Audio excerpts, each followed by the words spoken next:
Imbog sa makakahiwalay na entrapment operation ang 4 na illegal recruiter na mahigit 100 katao na raw ang biniktima.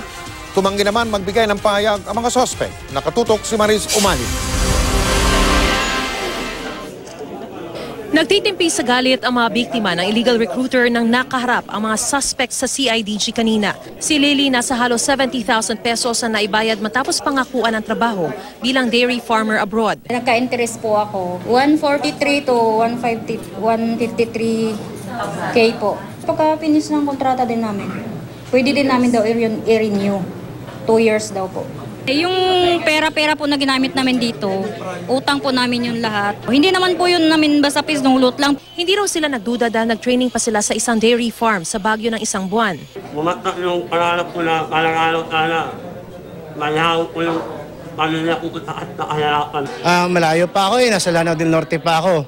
Pumunta lang talaga dito para lang sa training na yan. Pero sa kasamaang palad, peke pala. Ang puhunan kasi ng ating mga illegal recruiters is mainly sweet talks. The art of promise. Magagaling sila dyan.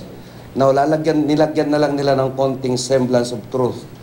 Ayon sa CIDG, mahigit 100 na ang nagoyo ni Julieta Lipit na gumagamit ng mga alias na Sara de Asis, Sara Asis at Annalyn Lim.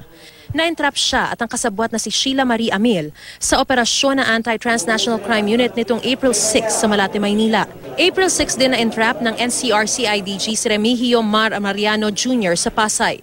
Malaysia po, waitress po. Ang hiningi lang po nilang una is 20,000 kasi yung kulang daw pong iba is lelending po namin. Pinuntahan ko po sa agency na sinabi nila pero di po daw nila hawak. Aabot sa 20 ang nabiktima ni Mariano. Nito namang April 10, nadakip si Mary Keith Velasco. 12 daw ang pinangako ang magkakatrabaho sa Paris, France at makakabiyahe pa sa iba't ibang lugar sa Europa kapalit ng 50,000 pesos. Ipinagutos na umano ni Pangulong Rodrigo Duterte ang pagbuo ng isang multi-agency task force para habulin ang mga illegal recruiter. Ang mga biktima na nawagan sa Pangulo na tulungan silang mabigyan ng hustisya. Panawagan naman ng CIDG sa iba pang mga biktima, lumutang na para makabuo ng airtight case laban sa mga suspect na kanilang naaresto. Mariz Umali, nakatutok, 24 oras.